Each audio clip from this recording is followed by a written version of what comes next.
오늘 마가복음 9장 일명 이게 변형산이다라는 이런 말들을 쓰는데 사실은 이게 우리가 지금까지 말씀을 보면은 헐몬산, 헐몬산에 예수님이 이제 정상에 가셔서 예수님께서 거기서 변형되신 모습을 보여주는 내용이라고 할 수 있습니다. 그래서 오늘 말씀의 제목을 영의 몸을 보여주신 예수님을 통한 교훈 함께 보도록 하겠습니다.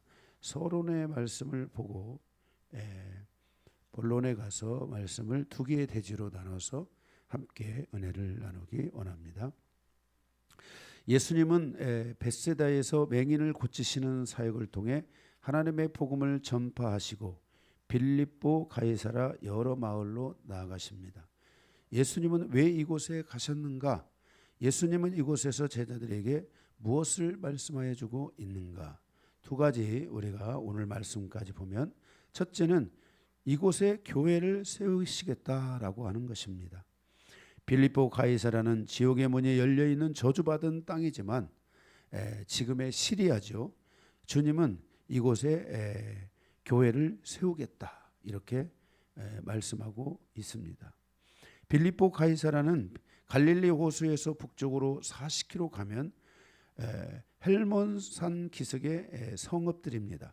거기에는 세계의 신전이라는 신전은 다 들어와 있는 세계 우상의 중심지였으며 로마 신전 800개의 우상들이 있었으며 황제 숭배의 우상을 만드는 본거지였습니다.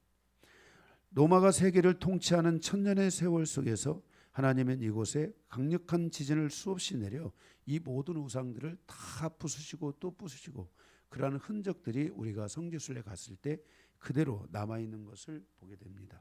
바로 이렇게 이러한 어둠의 영으로 덮여 있는 강력한 이 악성 코드가 있는 이 성읍으로 제자들과 함께 가셔서 바로 그곳에 교회를 세울 것이라고 주님이 말씀하신 것입니다. 이것은 바로 이방인의 이방인 지역이 정말 어떠한 영적인 흐름을 가지고 있다 할지라도 주님께서 그곳에 복음을 전하시고 그곳에 교회를 세우시겠다고 이렇게 우리가 말씀하시고 있는 것을 보게 됩니다. 제가 많이 가보지는 않았지만은 정말 우상 숭배로 충만해 있는 도시들이 있습니다. 인도에 제가 갔을 때도 인도에 정말 우상 숭배로 충만해져서 거기에는 뱀 사원 이런 게 있잖아요. 그래서 이 사람들을 축사를 하면은 뱀처럼 몸의 형태가 뱀처럼 이렇게 확 변합니다. 이게 그러한 이 힌두교의 오랜 역사, 힌두교가 그런 말 있지 않습니까? 들어올 때는 우리는 예수든 뭐든 다 환영한다. 예수 믿으라는 거예요. 예수 오라 전하라는 거예요.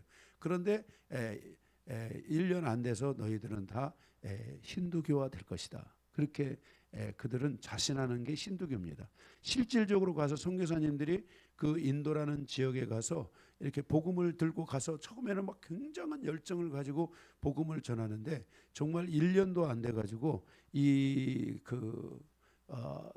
선교사님들이 어둠의 영의 공격을 받고 거기에서 목숨의 위험을 느끼는 그런 일들도 있고, 실제 저희 사촌 되는 우리 형님의 딸이 결혼을 해서 이제 그 가족이 정말 인도에 갔다가 죽을 고비를 넘기고 돌아와서 지금 어떻게 이제 여정을 가져가고 있는지는 모르지만은 이렇게 인도라는 땅이 만만한 땅이 아닙니다. 실제로 가서 볼 때 한 1년 채 안 됐을 때부터 이 복음에 대한 그런 에너지가 사라지고 정말 인도에 있는 무서운 이 어둠의 영들이 정말 공격하는 이런 일들이 실질적으로 존재하는 세계 많은 이런 영적인 정말 이 악성 코드가 존재하는 이런 곳에 주님이 그런 곳까지도 다 가서 주님이 교회를 세우시겠다고 말씀을 하셨고, 그리고 정말 주님은 이 말씀하신 대로 세계 곳곳에 가서 이 복음을 전했고, 그래서 인도에도 엄청나게 많은 사람들이 예수를 믿고 그 안에서 정말 계속해서 하나님을 믿고 복음을 섬기고 있는 사람들이 있고, 우리 또 노예 안에 인도에 가셔서 그곳에 있는 어둠의 영들을 쫓아내면서 사역을 하고 있는 그런 사역자 하시는 분들도 있습니다.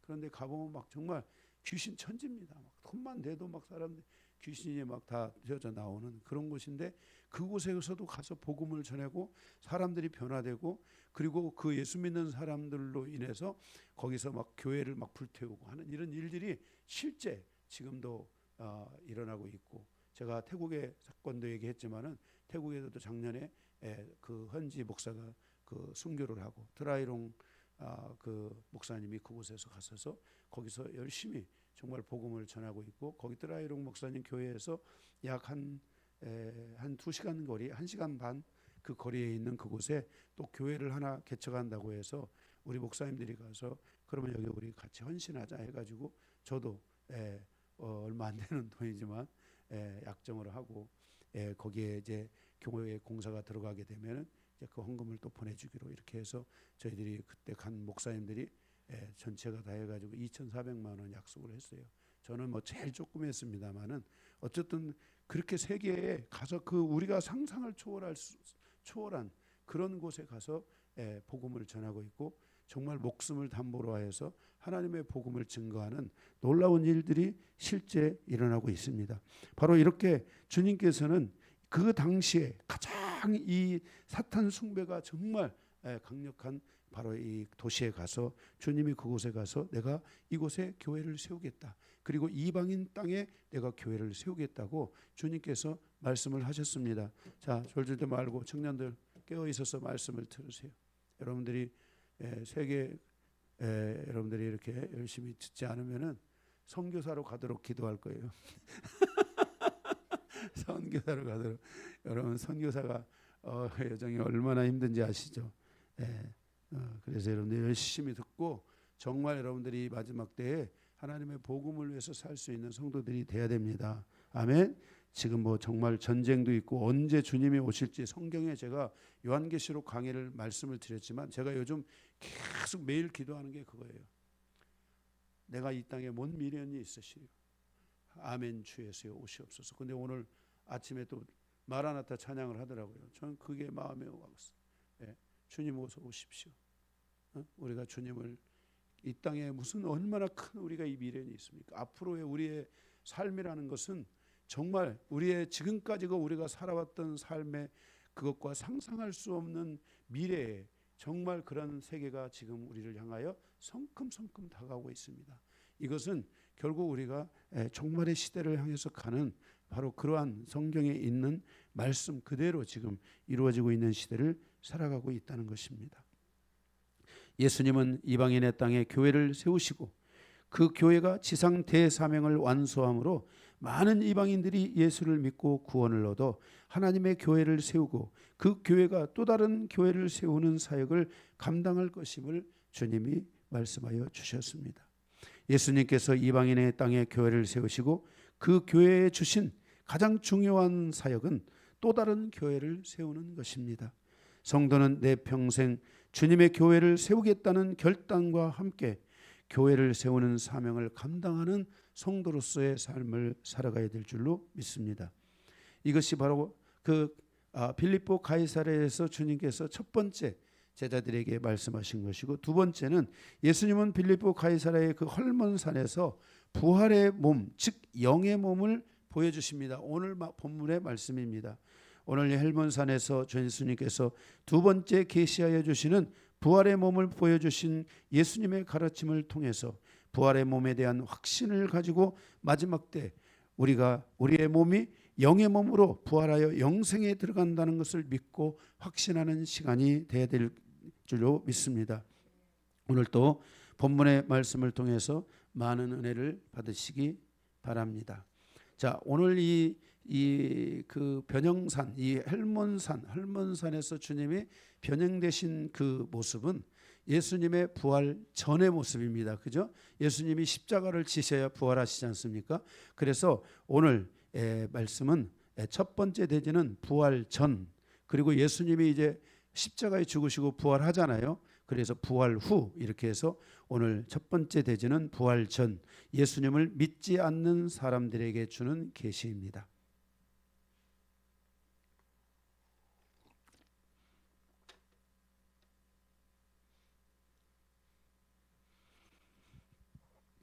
예, 여기에 번호가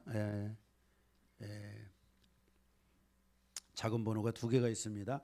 가로 1번 헐몬산에서 영의 몸으로 변화된 예수님의 실체를 통한 계시입니다. 2절에서 13절까지 있는 말씀입니다.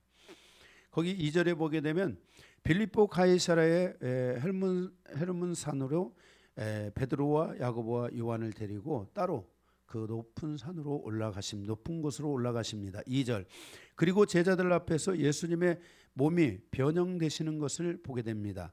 이것은 다른 형상으로 바뀌었다라는 말입니다.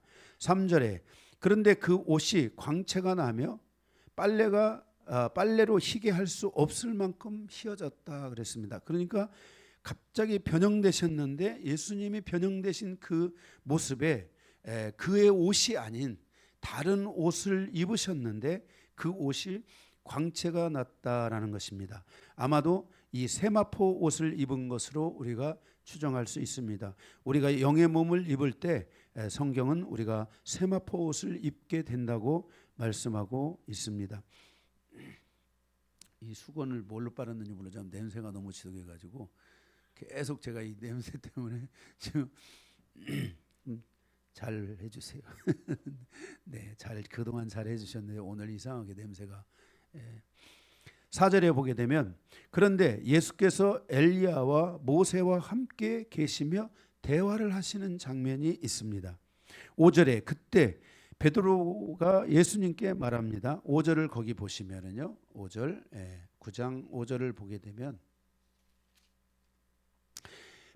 베드로가 예수께 고하되 라삐여 우리가 여기 있는 것이 좋사오니 우리가 초막셋을 짓되 하나는 주를 위하여 하나는 모세를 위하여 하나는 엘리야를 위하여 하사이다 하니 그랬습니다. 자, 지금 베드로가 분명하게 보고 있는 것은 한 분은 주님, 그리고 한 분은 모세, 그리고 한 분은 엘리야를 여기서 보고 있는 것을 말씀하고 있는 것을 보게 됩니다. 그때 바로 베드로가 그것을 말씀을 하는데 그때 6절에서 8절에 보니까 하늘의 소리가 나서 이는 내 사랑하는 아들이다. 즉 나의 Son of God 하나님의 아들이다. 누구를? 예수님을 하나님의 아들이다라고 이렇게 말씀을 하시는 것을 보게 됩니다.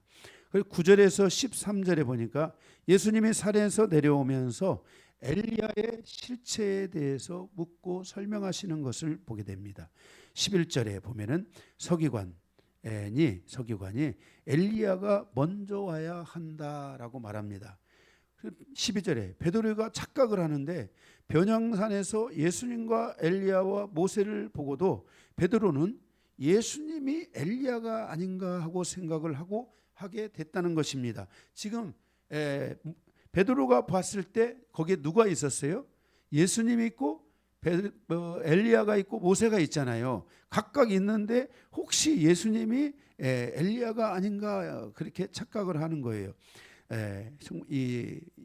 아직도 예수님의 실체를 완벽하게 이해하지 못하고 있는 것을 거기서 보여주고 있습니다. 13절에 그러자 예수님은 엘리야가 왔는데 사람들이 함부로 대한다라고 말씀하십니다. 그러니까 예수님이 말한 엘리야와 지금 베드로가 제자들이 보고 있는 엘리야는 다르다는 거죠. 제자들은 예수님을 엘리야처럼 생각을 하는데 예수님은 지금 이 엘리야가 왔는데 사람들이 함부로 대했다. 그래서 결국 그 예수님의 말씀은 그 엘리야가 세례 요한이잖아요. 세례 요한인데 세례 요한을 결국은 함부로 대해서 죽게 만들잖아요. 그 목을 참수하잖아요. 그 헤롯 대왕이요. 지금 이것을 여기서 중요한 핵심이 그래서 우리가 엘리야라는 것을 알 수 있습니다. 모세와 엘리야는 주의 길을 예비하는 사람입니다. 모세는 율법의 대표이며 엘리야는 선지자의 대표로서 바로 세례 요한을 가리킵니다. 세례 요한은 구약의 마지막 선지자로서 모세 시대의 마지막 선지자이며 그는 이제 오시겠다고 약속하신 메시아의 길을 예비하기 위해서 오신 분으로 바로 세례 요한을 지칭하고 있습니다. 말라기 4장 5절에 보면 보라 여호와의 크고 두려운 날이 이르기 전에, 즉 종말이죠. 종말이 이르기 전에 내가 선지자 엘리야를 너에게 보내리니 그랬습니다. 누가복음 1장 17절에 그가 세례 요한이 또 엘리야의 심정과 능력으로 주 앞에 먼저 와서 아버지의 마음을 자식에게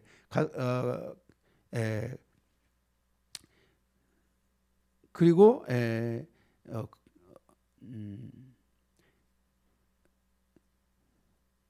누가복음 1장 17절 제가 여기 지금 잠깐만 찾으겠습니다. 누가복음 1장 17절.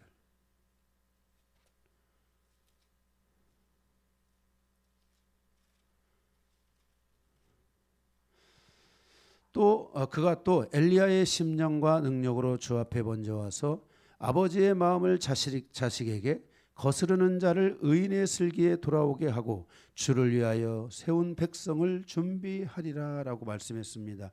그러니까 오늘 여기 이 엘리야는 누구를 말하고 있는 거예요? 세례 요한을 지칭하고 있는 것이고 바로 말라기 선지자가 바로 예언했던 엘리야의 심정을 가진 자, 바로 그게 세례 요한이에요. 세례 요한이 와서 누구의 길을 예비하는 거예요? 주님의 오실 길을 예비하는 거예요. 그래서 세례 요한이 예수님보다도 6개월 먼저 탄생하시고 그리고 예수님이 사역하기 시기 전 6개월 먼저 세례 요한이 본격적으로 그 사역이 드러나기 시작하면서 이제 제자들을 모아가지고 세례 요한이 결국 예수님의 길을 예비하고 예수님에게 세례를 주고 그리고 자기의 제자를 예수님의 제자로 보내잖아요. 그 중에 우리가 잘 아는 사도 요한이 바로 이 세례 요한의 제자였는데 그 사도 요한 그 제자를 예수님의 제자로 보내시는 것을 보게 됩니다. 이렇게 모세는 구약 시대에 살았지만 구약의 율법의 완성자이신 예수님을 믿고 구원을 얻어 천국에 들어가서 부활의 몸을 입고 있다는 것을 보여준 겁니다. 이해되세요? 지금 여기 이 변형사는 여기 이 예수님께서 영의 몸을 보여주셨는데 예수님도 영의 몸을 입으셨고 지금 누구도 모세도 영의 몸을 입었고 엘리야도 영의 몸을 입었다는 것을 우리에게 말씀하여 주고 있는 것입니다. 아멘. 그래서 이렇게 그 부활의 몸을 모세가 입고 있다는 것입니다. 엘리야를 보내주신 것은 이 엘리야가 세례 요한을 대신하고 있는데 그가 순교하였지만 그렇죠. 세례 요한도 순교하였지만 원래 우리가 엘리야는 죽음을 보지 않고 하나님 앞에 들리움을 받았잖아요. 그렇죠. 그런데 그 심정, 엘리야의 심정을 가지고 온 자가 누구예요? 세례 요한이잖아요. 그러니까 엘리야는 결국 세례 요한은 엘리야의 모습으로 동일시되고 있다는 것입니다. 그러니까 세례 요한도 순교하였지만 부활의 몸을 입은 것이고 엘리야 또한 원래 엘리야 또한 죽음을 보지 않고 부활하여 하나님 앞에 불마차를 타고 가셨잖아요. 그죠? 그래서 이러한 것들을 통해서 바로 부활의 몸을 입고 있는 엘리야와 부활의 몸을 입고 있는 모세와 부활의 몸을 입고 있는 예수님을 거예요. 그러니까 예수님께서 고난을 받아 십자가를 지고 죽으시겠지만 예수님이 결국은 이제 오늘 이제 다음 주에 바로 이 예수님이 이 변형산에서 내가 두 번째 예수님이 십자가에 죽으실 것을 말씀을 하세요. 그래서 내가 죽겠지만 예수님도 모세와 엘리야처럼 부활의 몸을 입게 될 것이라는 것을 미리 보여주시고 있는 거예요. 그러니까 진정한 믿음을 갖고 하나님을 믿는 사람들은 반드시 부활하여 이 부활의 몸을 입게 될 것이다 라는 것을 주님께서 제자들에게 보여주신 것입니다. 그것도 누구에게? 바로 한 명만 데리고 가신 게 아니라 베드로와 야고보와 요한 이 세 명의 제자를 데리고 가서 그들에게 다 보여주신 것입니다. 이것을 통해 주님은 제자들이 자신들에게 주어진 사명을 잘 감당하고 천국에 입성하여 부활의 몸을 가져야 된다는 것을 계시하여 주고 있다는 것입니다. 우리도 이 계시의 말씀을 통해서 이 땅에서 성도로서의 모든 사명을 마치고 천국에 입성하여 부활의 몸을 입어야 한다는 것을 깨달아야 하고, 이 부활에 대한 믿음을 견고히 하는 성도가 되어야만 한다는 것입니다. 그러니까 내가 죽어도 나는 정말 부활할까? 이렇게 되면 안 됩니다. 예수님이 오늘 말씀하시는 계시의 핵심은 정말 내가 죽으면 나도 부활할까? 이게 아니라 나도 부활할 수 있다라는 이 분명한 신앙의 모습이 있어야 된다는 겁니다. 이러한 삶을 우리가 살아가야 된다는 것입니다. 그래서 부활은 막연한 어느 사건이 아니라 우리 안에 실질적으로 영원한 세계에서 반드시 이루어질 굉장히 중요한 사건입니다. 그래서 고린도서의 15장에 말하기를 만약에 부활이 없다면 예수를 믿는 사람들이 제일 불쌍하다 그랬어요. 그런데 부활이 있기 때문에 우리는 이 부활의 은혜로 말미암아서 불쌍한 자가 아니라 우리는 영생을 하고 영의 몸으로 변화된 부활의 몸으로 살아가기 때문에 우리는 이것을 하나님 앞에 감사하고 이 믿음에 대한 견고함이 우리에게 있어야 된다는 것을 고린도 전서 15장을 통해서 말씀하고 있어요. 그러므로 너희는 좌로나 우로나 흔들리지 말고 너희 믿음이 견고하여 하나님을 바라보고 믿고 나아가라. 너는 결코 부활이 있기 때문에 후회하지 않을 것이다. 정말 너는 영광스러운 자이다라는 것을 사도 바울이 고린도전서 15장에서 우리에게 말씀해 주고 있는 것입니다. 바로 이렇게 변형산에서 예수님은 자신의 몸이 십자가를 지기 전이었지만 자기가 십자가를 짓고 죽는다 할지라도 자기는 부활하게 될 것이라는 것을 변형산에서 보여주신 것입니다. 아멘.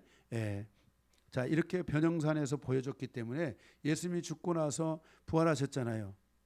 그렇죠? 그때 예수님이 부활한 몸을 입고 있었잖아요. 그런데도 그 베드로가 이것을 못 본 거예요. 이 예수님을.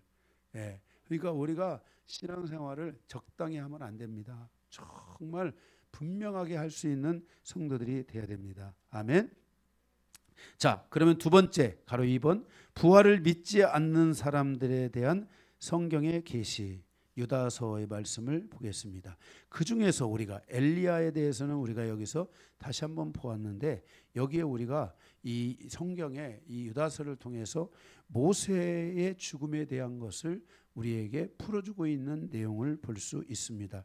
예수님은 왜 모세를 보여주고 있는가 하는 것입니다. 모세가 부활의 몸을 입고 하나님 아버지의 품에 영광 중에 있다는 것을 보여주신 이유가 무엇인가? 여러분, 모세는 오늘 말씀을 통해서 분명하게 부활의 몸으로 있어요, 없어요? 부활의 몸을 입고 있다는 것을 보여주고 있다는 것입니다. 그것은 모세에 대한 사단의 공격이 많이 있었다는 것을 말합니다. 다시 말해서 사단의 이 모세의 죽음에 대한 사단의 공격으로 말미암아 많은 사단의 세력들이 과거로부터 현재까지 모세의 죽음에 대한 유언비어를 퍼뜨리고 있다는 것입니다. 그리고 모세의 죽음에 대한 모세의 신앙에 대한 것을 의심하게 만드는 그 모세가 어떤 신앙을 가졌는지에 대한 것을 혼란스럽게 하는, 마치 모세가 율법을 받았기 때문에 모세가 율법 안에 갇혀 있는 것처럼, 육신적인 그리스도인인 것처럼 그렇게 착각하게 만드는 이런 일들이 있다는 것입니다. 우리는 성경에 보면 하나님께서 모세가 시내산에 갔을 때 모세가 하나님 앞에 아브라함의 언약을 달라고 한 것 같아요? 아니면 이 모세의 이 율법을 달라고 한 것 같습니까?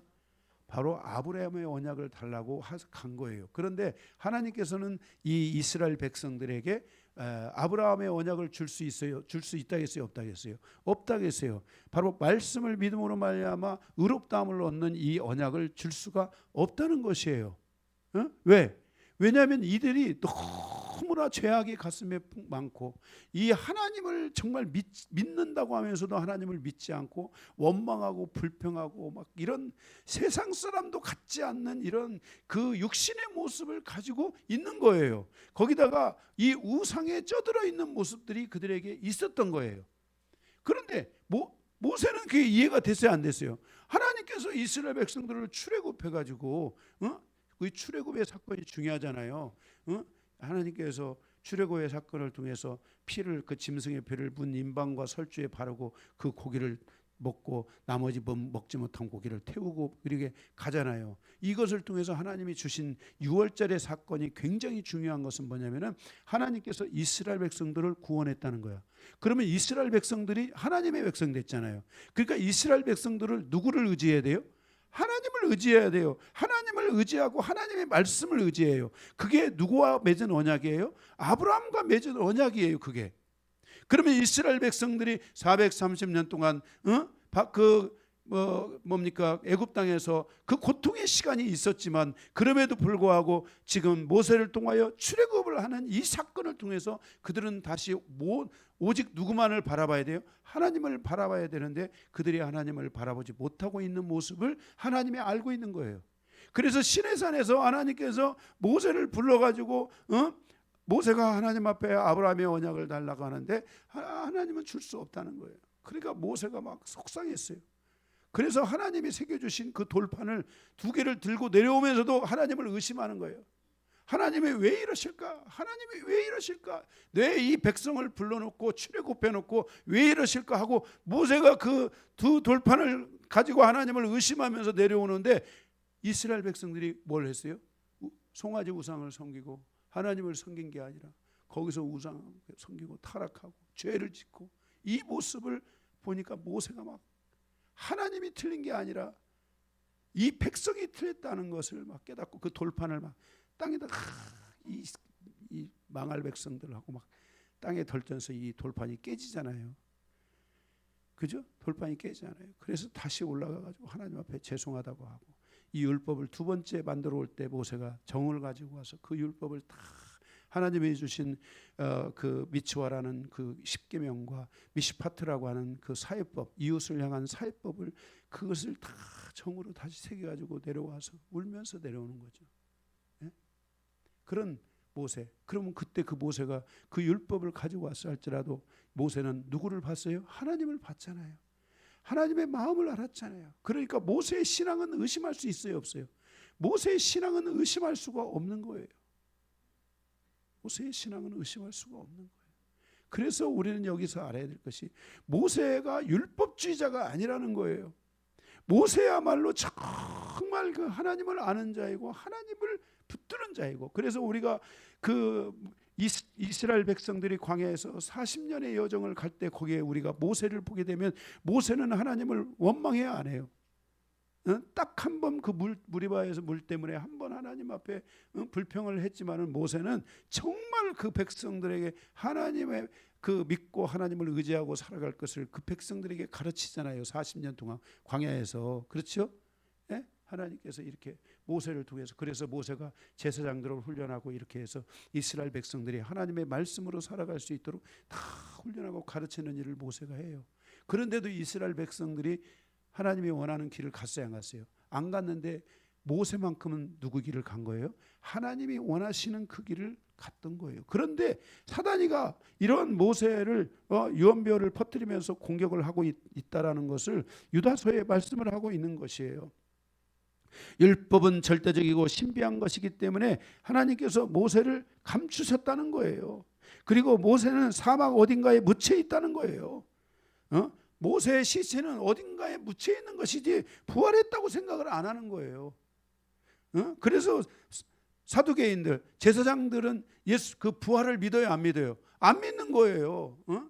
이 율법에 의해서 육신적인 신앙생활을 살아가는 사람들은 신앙생활이 영적이에요, 육신적이에요? 신앙생활이 육신적이에요. 영적이지 않고 육신적이에요. 그렇기 때문에 이 사람들은 육신적으로 살아가기 때문에 예수님의 부활에 대한 것, 예수님이 말씀하는 성경의 이 부활에 대한 것을 소홀히 대하는 거예요. 그냥 대충 해도 된다고 생각을 하는 거예요. 그러나 영적인 그리스도인들은 예수님이 오시기를 기다리고 예수님의 그 재림을 기다리는 신앙생활을 살아가잖아요. 그래서 우리가 내가 육신적인 그리스도인인지 영적인 그리스도인지를 봐야 돼요. 세상에 꽉 파묻혀 가지고 세상 중심으로만 살아가고 주님의 오시는 것을 너무나 터부시하고 이렇게 살아가는 사람들은 육신적인 그리스도인인 거예요. 하나님을 제대로 믿지 않고 있는 거예요. 우리는 영적인 그리스도인이 돼야 돼요. 정말 영혼들에 대해서 관심을 갖고 영혼들이 주님 앞에 돌아오기를 원하고, 내가 이 세상에서 출세하고 잘 되는 것보다 더 중요한 것이 내 영혼이 잘 되는 것이야. 그래서 주님께서 이 사도 요한도 가이오 그 장로에게 말하잖아요. 내 영혼이 잘됨과 같이 내 영혼이 먼저 잘 돼야 된다는 거예요. 내 영혼이 잘 안 되고 내 육신만 잘 되면은 이게 문제가 생긴다는 것을 말씀을 하고 있는 거예요. 이렇게 이 모세를 이렇게 사단이가 유언별을 퍼뜨려 가지고 공격하면서 모세는 사막 어딘가에 묻혀 있다, 어디 산이 어딘가에 묻혀 있다 이렇게 하면서 모세가 부활했다고 믿지 못하고, 오히려 모세는 영원한 신비한 존재로 남아 있어서 유대인들의 선지자가 되어 그들의 마음에 영원히 간직하게 되었다고는 이 소문과 이 신비설을 갖게 함으로써 모세를 뭐예요? 율법의 그 주자로, 율법의 그런 계시자로 그렇게 생각을 하면서 모세는 율법을 계시자로서 살다가 죽어서 어딘가에 묻혀 있다 이렇게만 믿지 부활했다고 믿지를 않는 거예요. 모세는 그러니까 율법을 가지고 온 것이 모세이기는 맞지만은 모세는 하나님을 본 자로서 하나님을 믿는 자로서의 삶을 살다가 그가 죽었기 때문에 어떻게 된다는 거예요? 영의 몸, 부활의 몸을 입었다는 것을 여기서 지금 보여주고 있는 것이에요. 유다서에서도 그것을 말씀을 하고 있는 것이고요.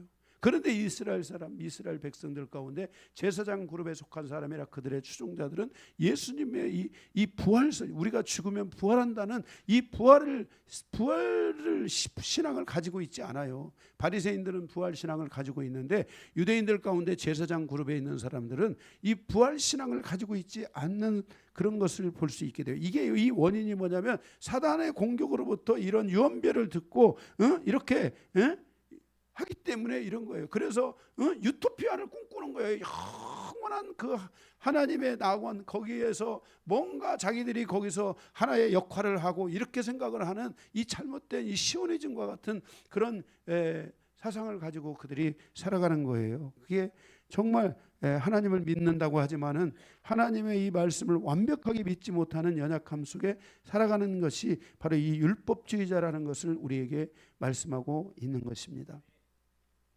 아주 간단한 문제를, 즉 모세가 죽어서 부활의 몸을 가졌는데 모세의 죽음을 포장하여 영웅의 율법으로 세우려고 한다는 것입니다. 모세는 어떻게 부활의 몸을 얻을 수 있었는가? 그것은 그가 주를 보고 주를 믿었기 때문입니다. 그것은 아브라함과 동일한 믿음이었습니다.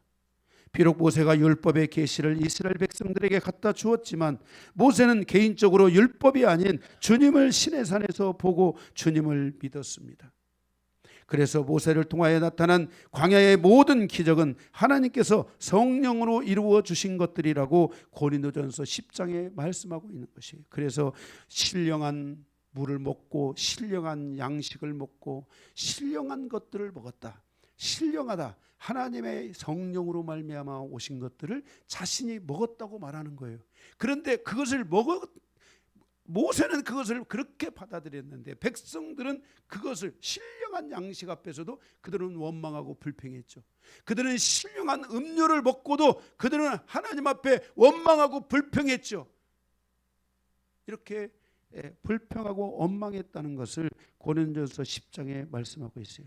그래서 모세는 이 모든 것이 하나님의 성령이 주신 기적이라고 믿었지만 하나님을 온전히 믿지 못하는 이스라엘 백성들은 그것을 모세의 기적으로만 받아들인 거예요. 우리가 모세의 기적으로 받아들이는 것이 아니라 하나님의 성령의 기적, 하나님의 놀라운 역사라는 것을 우리가 기억할 수 있어야만 한다는 거예요. 진정한 믿음을 가진 사람, 영적인 사람, 육신적인 사람은 내가 열심히 살아서 내가 이렇게 된 거겠지. 뭐 어떻게 뭐 내가 이렇게 가니까 이렇게 되는 거야. 내가 이렇게 안 하면 안 되는 거야. 이렇게 생각하지만 진짜 영적인 사람은 작은 거 하나만 줘도 하나님이 하신 것이다. 하나님의 역사다. 하나님이 주신 축복이다. 이렇게 받아들이는 이 차이가 분명하게 있다는 거예요.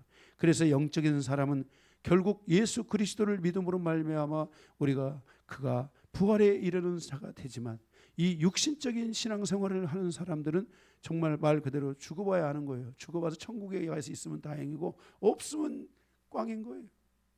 우리의 신앙이 죽어봐야 하는 신앙이 아니라 정말 우리가 살아있는 동안에 모세와 같이, 아브라함과 같이 믿음의 길을 걸어갔던 그 모든 하나님의 사람들과 같이 우리도 부활의 몸에 이르게 된다는 이 믿음과 확신을 가지고 우리가 정말 믿음의 전진을 이룰 수 있는 성도가 돼야만 한다는 것입니다. 그래서 유다서 1장 3절에 보면 우리가 받은 구원에 대하여 말씀하고 있습니다. 유다서 1장 4절에 예수 그리스도로부터 오는 구원을 부인하는 자들이 있다라고 말씀하는데, 그 부인하는 자들이 누구예요? 예수 그리스도로부터 온 구원을 부인하는 자들, 그 유대인이잖아요.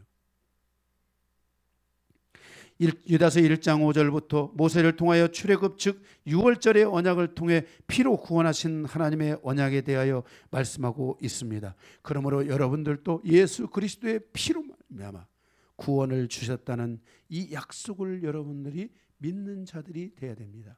바로 이 약속을 믿는 자들은 부활의 약속을 받은 자들이 되는 것입니다. 유다서 1장 7절에서 8절에 보면 그러나 소돔과 고모라에 있던 사람들처럼 어떤 이들은 부활의 몸으로 변형되어야 할 몸을 더럽히는 자들이 있다는 것입니다. 우리의 몸이 부활의 몸이 돼야 되잖아요. 그런데 우리의 몸이 부활의 몸이 돼야 되는데 우리의 이 몸을 더럽히면 돼야 안 돼요. 동성애를 하고 이런 것들을 통해서 우리의 몸을 이렇게 정말 죄악된 것으로 놓고 이렇게 몸을 더럽히고, 그래서 하나님의 부활과 하나님이 주신 그 영의 몸을 더럽히고 비방하는 일들이 일어나면 돼야 안 돼요? 안 돼요. 그런데 그런 것들이 일어났다는 것을 유다서에서 말씀을 하고 있는 것이에요. 9절, 그러면서 모세의 시체에 대하여 마귀가 유언비어를 갖게 했다는 거예요. 그런데 오늘 변형산에서 예수님은 사단의 비방이 얼마나 많은 사람을 미혹하여 부활에 대한 믿음을 갖지 못하게 하고 있는지를 깨우쳐주고 있다는 것입니다. 그들은 유대인들의 지도자인 사두개인들과 즉 제사장 그룹에 속한 자들은 백성을 미혹하여 부활을 믿지 못하게 하고 있다는 것입니다. 예수님이 지금 십자가에 죽으시기 전인데, 그리고 예수님은 십자가에 죽으시고 반드시 부활해야 되는데 그것을 믿지 못하게 하는 사람들이 누구라는 거예요? 제사장 그룹, 그 사두개인들이 제사장이잖아요. 이들이 결국 예수님이 죽었지만 예수님의 시체를 빼내갔다, 이런 유언비어, 이런 소문을 퍼뜨린 게 누구겠어요? 바로 제사장 그룹인 거예요. 주님이 이것을 가르쳐주고 있는 거예요. 엘리야와 모세를 통해서, 그들의 부활에 있는 모습을 통해서, 그리고 예수님도 반드시 십자가에 죽지만 이 부활의 몸을 입게 된다는 것을 제자들에게 계시해 주고 있다는 것이에요. 사단은 지금도 많은 사람들에게 부활이 없다고 거짓말을 하고 자신과 함께 많은 사람들을 지옥불로 끌고 가려고 합니다. 예수님께서 우리에게 주신 육체는 그냥 썩어서 없어질 육체가 아니라 영원한 부활의 몸으로 변화될 영광스러운 몸이라는 것을 모든 성도들은 분명하게 알고 믿고 확신하여 우리의 몸이 주님 오시는 그날까지 지킬 수 있는 성도가 되어야만 한다는 것입니다. 성도는 절대로 마귀가 우리의 몸을 공격할 때 그것에 넘어지지 말아야 합니다. 특히 사단은 마지막 때 우리의 몸을 짐승의 표식에, 우리의 몸에 짐승의 표식을 주려고 한다고 요한계시록에 말씀하고 있습니다. 절대로 이것을 잊으면 안 됩니다. 그것은 언젠가 다가올 종말의 시간에 내 몸에 그 어떤 표식을 넣어야 한다는 것입니다. 실질적으로 인간은 지금 이 사단의 추종자들은 사단에게 속아서 이러한 일들을 지금 진행시켜가고 실제로 있습니다. 그것을 통해 경제적인 활동을 할 수 없다고 할지라도 우리는 절대로 우리의 몸에 어떤 표식을 넣어서는 안 됩니다. 실질적으로 지금 미국이 힘을 발휘하여 세계 최강의 모습으로 지금 전진해가는 모습을 보입니다. 그런데 그 미국에 있는 일론 머스크 회장과 같은 사람들은 바로 인간에게 이 칩을 주입하기 위한 바로 이 선도주자로서의 일을 하고 있다는 것입니다. 그 사람은 통도 크죠. 하늘에 인공위성을 수백만 개를 올려가지고 그 인공위성을 통해 세계를 지배하고 다스리겠다는 이런 야망을 품고 있습니다. 여기에 대해서 인공위성의 잔해들로 인하여 지금 우주 공간 안에 많은 고철들이 돌아다니고 이런 것들을 어떻게 감당하려고 하느냐 하면서 지금 세계는 이런 모든 부분들에 대하여 날카로운 시선을 가지고 지금 바라보고 있습니다. 이렇게 사단은 부활에 대하여 끊임없이 과거나 현재나 미리 이르는 시간까지도 공격해 올 것입니다. 사랑하는 성도 여러분, 오늘 이 예수님께서 이 변형산에서, 이 할문산에서 변형되신, 이 영의 몸으로 변형되신 주님의 모습을 통하여 부활 전에, 예수님이 십자가에 죽으시기 전에 부활의 몸을 자신에게서 보여주심으로 말미암아 우리에게 이 믿음의 확신을 우리에게 주고 있는 것과 같이 우리의 몸이 다시 부활하는 그날이 있다는 것을 믿는 이 믿음에 대하여 여러분의 신앙에 흐트러짐이 없기를 주님의 이름으로 축복합니다. 두 번째, 마지막 부활 후입니다. 예수님의 부활을 믿는 사람들에게 주시는 계시입니다. 베드로후서 1장입니다. 여기에는 두 가지가 있습니다. 첫째는 부활 후 예수님의 부활을 믿는 사람들에게 주는 계시. 첫째, 십자가에 대한 믿음이 중요하다는 것입니다. 부활이 있기 위해서는 반드시 그 전에 십자가에 대한 믿음이 있어야만 한다는 것입니다. 베드로후서 1장 8절에 이런 것이 너희에게 있어 흡족한즉 너희로 우리 주 예수 그리스도를 알기에 게으르지 않고 열매 없는 자가 되지 않기를 원한다라고 말씀하고 있습니다. 여기 예수 그리스도를 알기에 게으르지 말라. 예수를 안다는 것의 첫 번째가 바로 십자가에 대한 믿음인 것입니다. 예수님에 대해서 우리는 정확하게 알아야 합니다. 예수님의 부활이 이루어진 이후로 예수님의 부활 사건이 이루어진 이후로 어떤 음성, 어떤 환상, 어떤 예언보다 더 중요한 것이 예수님의 실체에 대한 믿음이며 그 믿음의 가장 중심부에 있는 실체가 바로 십자가에 대한 믿음이라는 것을 성도들은 확신해야만 합니다. 아, 내가 어떤 음성을 과거에 들었어, 내가 뭘 했어, 이런 것보다 더 중요한 것이 진짜 십자가에 대한 믿음이 우리에게 진정으로 중요하다는 것입니다. 살아서 삶을 산다고 해도 성도들에게 십자가가 가장 중요한 믿음의 근거가 됩니다. 또 죽어서 삶을 마감한다고 했을 때 믿는 자에게 가장 중요한 믿음의 근거는 내가 죽기 전에 들었던 어떤 음성이거나 과거에 보았던 어떤 환상, 과거에 받았던 어떤 예언도 아닙니다. 가장 중요한 것은 십자가에 대한 믿음과 고백과 확신을 가지고 죽음과 함께 주님 앞으로 가고 있는지를 우리는 점검해 봐야만 한다는 것입니다. 제가 이번에 휴대폰을 바꾸면서 그 안에 많은 예언된 내용들도 있고 그런 것들이 있었는데 결국 다 지웠습니다. 왜냐? 저에게 중요한 건 과거에 내가 들었던 그 예언보다 더 중요한 것은 바로 주님의 십자가에 대한 내 믿음이 견고하게 있느냐는 것입니다.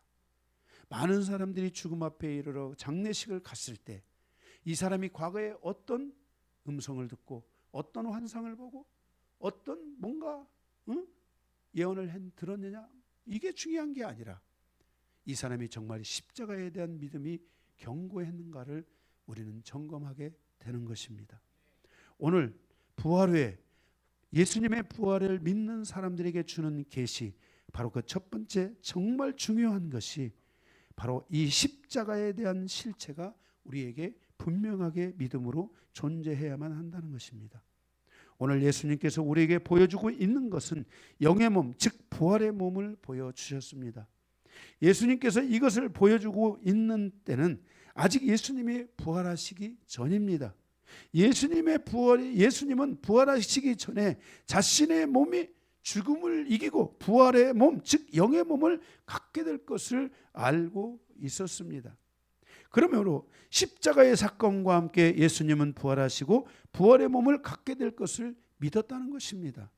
오늘 우리도 십자가에 대한 구원과 믿음과 확신과 함께 내가 죽어도 부활에 이른다. 나는 예수 그리스도의 십자가의 구속의 은혜를 믿는다. 예수님이 십자가에서 나의 모든 죄를 다 용서하셨음을 나도 믿는다. 그러므로 나는 부활한다라는 이 믿음이 우리에게 분명하게 있어야 된다는 것입니다. 나는 죽을지라도 부활의 몸, 즉 영의 몸을 갖게 된다는 확신 가운데 신앙생활을 할 수 있어야 한다는 것입니다. 내가 죽어도 나는 육체로서 그냥 썩어져서 없어지는 것이 아니라 나의 육체는 반드시 부활에 이른다. 이 은혜가 여러분에게 있어서 내가 죽음의 순간을 맞이할지라도 목사님 걱정하지 마십시오. 나는 부활할 것을 믿습니다. 그러므로 나를 위해 나의 마지막 죽음과 함께 주님의 부활에 평안히 갈 수 있도록 기도만 해주십시오. 이렇게 우리가 선포할 수 있고 이러한 믿음이 우리에게 실질적으로 고백되고 존재할 수 있어야 된다는 것을 말씀해 주고 있습니다. 바로 이것을 깨닫기 위해서 주님은 영의 몸으로 변화된 자신을 제자들에게 보여주신 것입니다. 그러므로 우리도 예수님을 보지 못했지만 본 것과 같이 우리도 부활에 이르게 될 것을 확신해야 할 줄로 믿습니다. 두 번째, 부활 후 예수님의 부활을 믿는 사람들에게 주는 계시. 첫 번째가 십자가의 믿음에 대한 중요성입니다. 두 번째, 말씀을 통해서 자신의 영혼 몸을 빛 가운데로 인도해 가야만 한다는 것입니다. 베드로후서 1장 19절에서 21절에 보면 거기에 첫째 19절, 성도는 말씀을 통해 자신의 어두운 데를 비춤으로, 나의 어둠을 비춰주는 게 뭐예요? 말씀이죠. 말씀을 통해 자신의 어두운 데를 비춤으로 자기 안에 모든 어둠을 몰아내고 빛 가운데로 나아가는 신앙이 되어야만 한다는 것입니다. 그러므로 자신의 영혼 몸을 말씀으로 지켜서 빛 가운데로 나아갈 수 있는 성도가 되어야 된다는 거예요. 그러니까 우리의 영혼이, 우리의 몸, 영혼 몸이 계속 어둠 속에 있으면 돼요, 안 돼요? 어둠 속에 있으면 안 된다는 거예요. 이 어둠 속에서 빛으로 가야 된다는 거예요. 이 빛으로 감으로써 거기에서 주시는 주님의 축복도 경험할 뿐만 아니라 빛으로 간 자들에게 주는 은혜가 있잖아요. 그런데 우리는 그 은혜 이전에 먼저 내가 뭘 해야 되겠어요? 내 영혼 몸에 깃들어 있는 어둠들을 말씀을 통해서 뭐예요? 다 그것들을 분리시키고 제거하고 오직 하나님의 말씀에 순종할 수 있는 상태로 딱 만들어 놨을 때, 그때 이 말씀이 나의 심령 안에 들어와서 내가 빛이 되고, 그리고 내가 빛과 소금의 사명을 감당하는 성도로서의 모습으로 거듭나게 된다는 것을 말씀해 주고 있습니다. 둘째로, 말씀을 전하는 주의 종들은 빛 대신 주님이 마음에 채워질 때까지 주님을 구하고 주님이 자신의 마음에 충만하게 채워질 수 있도록 해야만 한다는 것입니다. 이거는 정말 말씀과 같이 그렇게 마음대로 그냥 쉬운 게 아닙니다. 우리가 정말 내가 그냥 이렇게 댓글로 믿습니다, 이거 하고 주님이 정말 채워진 거하고는 다릅니다. 이 겁에 물이 그냥 이 물이 오늘 이 물이 맛있을 줄로 믿습니다 하고 맛있다 이거 하고, 진짜 이 컵에 맛있는 물이 담겨져서 먹는 이가 이 물을 먹을 때 행복한 거하고는 달라요, 안 달라요? 다르다는 거예요. 알죠? 아는 거하고 이 상황이 나에게 실질적으로 임해서 나를 통해서 빛이 나가고, 나를 통해서 예수님의 그 거룩함의 은혜가 나가고, 나를 통해서 섬김이 나가고, 이런 것들이 나간다는 것은 다른 겁니다. 특별히 주의 종들은 제가 지난번에도 말씀드렸지만 노예라는 거 알아야 돼요. 주의 종들이 요즘 신학교에서 뭘 가르치고 대체 뭘 하는지는 몰라도 주의 종들이 굉장히 거들먹거리고 자기들이 뭔가 된 것처럼 말하고 자기가 무슨 교회 어른인 것처럼 나 주의 종이야 개뿔. 자기가 무슨 주의 종이라고. 얼마나 주의 종은 종인 거예요. 섬기는 자예요. 저는 주의 종으로서 주의 종으로서 부름을 받기 전에는 제가 그렇게 막 저는 저희 아내가 알지만은 내가 막 무슨 심한 일을 하고 그렇게 사는 사람이 아니에요. 나는 집에서도 어렵게 살았어도요, 동생들 다 부려먹고, 엄마 부려먹고 살았지, 내가 뭔가를 막 하는 사람이 아니었어요. 실제로. 그래서 제 별명이 기공자였어요. 황태자. 그런데 주의 종으로 부름을 받고 나서 보니까 이거 완벽하게, 이거 주의 종은 이거는 내 인생에 그런 게 아니에요. 그래서 저는 주의 종으로 제가 부름을 받고 나서는 제가 안 해본 게 없어요. 진짜 교회 섬기면서, 주님을 섬기면서 안 해본 게 없어요. 다 했어요. 주의 종은 종으로서 살아야 돼요. 섬기는 자로 살아야 돼요. 자기가 뭔가를 한다는 이 마음이 오면 안 돼요. 몸이 고된 만큼 성도에게 은혜가 오고요, 주의 종의 몸이 고통스러운 만큼 성도에게 축복이 오는 거예요.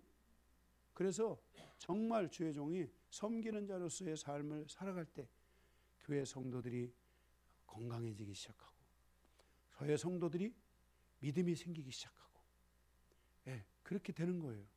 그래서 주의 종은 이 주님의 이 빛, 이 사람을 살리는 이 빛, 주님이 이 땅에 오셔서 주의 이 종이 되기 이전과 주의 종이 된 이유를 보면, 주의 종이 되고 나서 주님은 맨날 굶고 힘들고 어렵고 그렇게 살아가시잖아요. 그죠? 그래서 정말 우리가 이 하나님의 능력은 바로 이 주의 종의 이와 같은 종의 자세, 이 섬김의 자세, 이 겸손의 자세, 이 마음을 통해서 주님의 능력이 나타나기 시작하는 거예요. 그 간절함이 거기서 오는 거예요. 영혼에 대한 그 간절함이 올 때 주님의 능력이 거기서 나타나는 거예요. 그리고 사람들이 변화되는 거예요. 중요한 핵심은 그거예요. 이러한 그 주의 종의 이러한 마음을 통해서 사람들이 변화돼 가고 있는가? 변화돼야 된다는 거예요. 변화가 안 되면은 뭔가 방법을 찾아가려고 하는데 그게 아니에요. 방법 속에 변화가 있는 게 아니에요. 아무리 좋은 방법, 제가 방법하면 저 강요한입니다. 정말 저는 안 써본 방법이 없어요. 다 썼어요. 세미나 제가 죽도록 쫓아다녔고, 좋다는 세미나는 다 갖고, 저는 한번 분리 붙으면은 무섭게 하는 사람이에요. 저는 끝장을 보는 사람이에요. 제가 뭐 이슬비 전도편지인가 한번 그것 때문에 진짜 막 교회 안에 막 이따만한 얇은 책꽂이를 막 쫙 해서 막 그 책꽂이 어마어마하게 무거운 거예요. 화판으로 다 짜가지고 거기다 엽서 다 넣어놓고 그거를 하고 다 글 쓰고 뭐하고 막. 저는 안 해본 게 없어요. 방법이 아니에요. 목회라는 것은 방법으로 하는 게 아니에요. 정말 주의 종의 목회라는 것은 예수님의 마음이 그 와가지고 그 빛으로 일을 해야 돼요. 그래서 주의 종은 무엇보다도 자기 안에 존재하는 이 영혼 몸에 깃들어 있는 상처들, 어두움들, 주의 종은 이런 것들을 이 주님의 말씀을 통해서 다 씻어내야 돼요. 그리고 순수하고 청결한 심령이 됐을 때, 그때 주님이 내 마음에 확 빛대신 주님이 채워지는 마음이 올 때, 그때 주님이 주시는 눈물이 있어요. 주님 때문에 흘리는 눈물. 왜 주의 종은 사람 때문에 눈물을 흘리는 게 아니에요. 주님이 마음에 오면은요, 이 성도들 때문에, 사람 때문에 주의 종이 눈물을 흘리는 게 아니에요. 제가 여러분 사람 때문에, 여러분들이 뭐 힘들고 어렵다고 해서 제가 뭐 눈물 흘리는 거 봤어요? 저의 눈물은 누구 때문에 흘리느냐? 주님 때문에 흘리는 거예요. 주님 때문에, 내 안에 오신 주님 때문에. 그 주님이 나의 마음을 그렇게 갖게 하시니까, 주님이 나의 마음을 그렇게 움직이시니까, 그 주님 때문에 내가 눈물을 흘리는 거예요. 저는 한 번도 사람 때문에 정말 성도들이 불쌍해가지고, 제가 뭐 한양초 권사가 뭐 200 고혈압 올라간다고 하니까 제가 막 눈물을 흘리면서 막 그렇지 않았어요. 살겠지, 당연히 살겠지, 지금 힘든데 이기게 해주세요. 그런데 주님이 제 마음에서 그 영혼을 향해서 긍휼히 여기는 마음, 기도의 마음을 주시는 거예요. 그래서 그 주님의 마음을 가지고 제가 대하는 거예요. 주님의 마음을 가지고 대하는 거예요. 나도 죽게 생겼는데 지금, 그렇잖아요. 주님이 없으면 끝나는 거예요. 그래서 주의 종은 주님 때문에 눈물을 흘리는 거야. 주님 때문에 이 일을 하는 거야. 이 목회 주님 때문에 하는 것이지 무슨 나의 영달을 위해서, 나의 무슨 성공을 위해서 하는 게 아니에요. 주의 종의 이 일은 나의 영광을 위해서, 성공을 위해서, 그 어떤 것을 위해서 하는 것도 아니에요. 이게 주님 때문에 하는 거예요. 그래서 주님 주신 사명, 주님 때문에 온 이 사명, 주님이 내 마음에 와야 이 은혜가 오는 거예요. 주님의 이 샛별 되신 주님이, 빛 되신 주님이 내 마음에 와야 이 말씀에서 주님이 나가는 거예요. 제가 이 나의 이야기를 하는 게 아니에요. 강유한 목사의 이야기가 뭐가 할 게 있다고 구질구질한 이야기 뿐이지. 그래서 주의 종은 이 주님의 이 빛 되신 주님이 내 마음에 채워질 수 있도록 기도해야 돼요. 그래서 나 같은 자를 통해 주님의 이 말씀이 빛이 돼가지고 성도들에게 가고, 그 빛이 돼서 성도들을 변화시키고, 그 한마디의 말이 성도들의 삶을 움직일 수 있는 이런 삶을 살아갈 수 있게 하는 것이 주의 종이 가져야 될 가장 중요한 부분 중에 한 분이라고 할 수 있어요. 성도들이 주님의 말씀의 빛을 따라서 신앙생활을 할 수 있도록 그들에게 말씀의 빛을 열어주어야 합니다. 말씀의 빛이 성도들의 모든 어려움을 제거하게 하고 성도들을 빛 가운데로 인도하기 때문입니다. 따라서 주의 종의 사명은 모든 성도들을 변화시켜 그들이 빛 가운데서 살아감으로 빛과 소금이 되도록 해야만 한다는 것입니다. 변양산에서 일어난 이 계시는 교모이 만든 이야기가 아닙니다. 세 명의 제자들이 친히 목격한 사건입니다. 그러므로 우리도 이 말씀을 통해서 주님께서 보여주신 부활의 몸을 믿고 누군지 믿음 없는 자가 아니라 믿음 있는 자가 되어야 하고, 누구든지 믿음 없어 자신을 지키지 못하는 자가 아니라 믿음이 있어 자신을 지키는 성도가 되어서 주님 오시는 그날까지 주님의 빛과 소금이 되어 살아갈 수 있도록 성도를 이끌어 줘야만 하는 것입니다. 바로 이것을 오늘 주님께서 부활하신 후에 그 예수님의 그 모습을 보았던 베드로가 바로 이 두 가지로 이것을 정리하여 말씀해 주셨습니다. 그래서 베드로후서 1장을 통해 하나는 십자가의 은혜, 두 번째로는 이 말씀의 은혜, 이것을 우리에게 증거해 줌으로써 오늘 여기 성도와 또 주의 종들에게 같이 이 말씀에 대하여 우리에게 권면하여 주셨다는 것을 기억하시기 바랍니다. 말씀을 마치겠습니다.